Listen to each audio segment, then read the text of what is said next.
And we're gathered here today to celebrate something truly beautiful, and that is your love for one another. You're very thankful people, aren't you?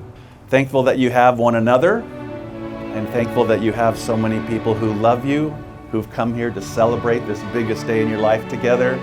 But also I know your children and your bridesmaids and groomsmen, and we all stand here today as a testament to your love. May the Lord bless you and keep you.